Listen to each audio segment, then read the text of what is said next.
Hello everyone, welcome to মুখরোচক। আজকের recipe উপমা। সুজি দিয়ে কী করে উপমা বানাতে হয় সেটা আজকে তোমাদের সাথে শেয়ার করছি।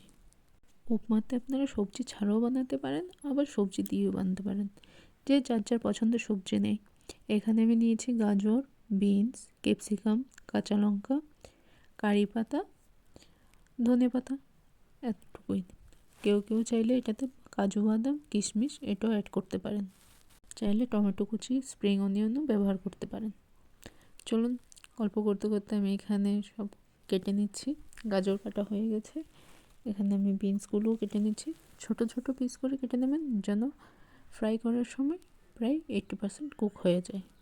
আমার প্রত্যেকটা ভিডিওতে কিছু না কিছু রান্নার টিপস থেকে থাকে, তাই প্রত্যেকটা টিপস যদি জানতে হয় তার জন্য পুরো ভিডিওটা আপনাদের দেখতে হবে। তো স্কিপ না করে পুরো ভিডিওটা দেখবেন, আর আমার চ্যানেলটিকে সাবস্ক্রাইব করে পাশে থাকা বেল আইকনটা প্রেস করে দেবেন। তাহলে আমার ভিডিওর নতুন নতুন আপডেট সবার আগে আপনারা পেয়ে যাবেন। সবজিগুলো সব কেটে নিলাম। সরি, আমি পেঁয়াজটা বলতে ভুলে গেছিলাম। এখানে আমি কিন্তু পেঁয়াজ কুচিও নিয়েছি, আর সুজি নিয়ে নিলাম। এখানে একটু মোটা দানা সুজিটা নিয়েছি আমি। চলুন এবার মেন প্রসেস শুরু করি। কড়াইতে শুকনো খোলায় সুজিটা আমরা কিছুক্ষণ নেড়েচেড়ে ভেজে নেব, ভেজে নামিয়ে নেব। এটা থালাতে, শুকনো থালাতে নেবেন। এবার কড়াইতে তেল দিয়ে ওই ঠান্ডা তেলটার মধ্যে আমরা সর্ষে দিয়ে দিচ্ছি। সর্ষে যদি ঠান্ডা তেলের মধ্যে দেওয়া হয় তাহলে ছিটকায় কম। যদি একদম গরম তেলের মধ্যে সর্ষে দেন তাহলে কিন্তু সর্ষে ছিটকে ওঠে উপর দিকে। এটা হলো আজকের টিপস।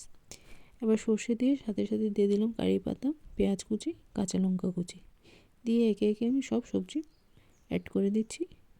একটু হালকা নুন দিয়ে আমরা কিছুক্ষণ নাড়াচাড়া করে ভেজে নেব। 80% যেন কুক হয়ে যায় ওই পরিমাণ পর্যন্ত আমরা ভেজে নেব। কিছুক্ষণ নাড়াচাড়া করে 10 মিনিটের জন্য ঢেকে দেবেন। ঢাকা তুলে আরেকবার একটু নাড়াচাড়া করে নেবেন, করে আরও কিছুক্ষণ জন্য ঢেকে দেবেন। যারা আমার চ্যানেলে নতুন আছেন, যারা নতুন দেখছেন আমার ভিডিও, প্লিজ চ্যানেলটিকে সাবস্ক্রাইব করে পাশে থাকা বেল আইকনটিকে প্রেস করে দিন, যেন নতুন নতুন ভিডিওর আপডেট সবার আগে আপনারা পেয়ে যান। এবার 10 মিনিট পর ঢাকা তুলে আমরা অ্যাড করে দেবো সুজি। সুজি অ্যাড করে একটু নাড়াচাড়া করে পরিমাণ মতো জল দেবো। এখানে কিন্তু খুব বেশি জল দেওয়া যাবে না, যেহেতু উপমা আমাদের একটু ঝরঝরে ভাবই হয়, শুকনো হয়, তাই আমরা কম করেই জল দেব। দিয়ে আমরা লবণটা অ্যাড করে দেব। মনে রাখবেন যে সবজি ভাজার সময় কিন্তু নুন অ্যাড করেছিলেন, তাই আপনি স্বাদ মতো নুনটা দেবেন। এখানে গ্যাসের আঁচটা একদমটাই লো করে দেবেন, নয়তো কিন্তু কড়াইয়ের তলায় লেগে যাবে।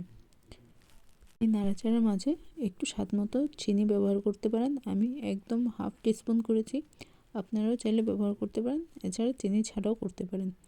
নাড়াচাড়া করে যখন জল শুকিয়ে আসবে উপর থেকে ধনেপাতা কুচি স্প্রিঙ্কেল করে দেবেন। বাস, আমাদের উপমা রেডি।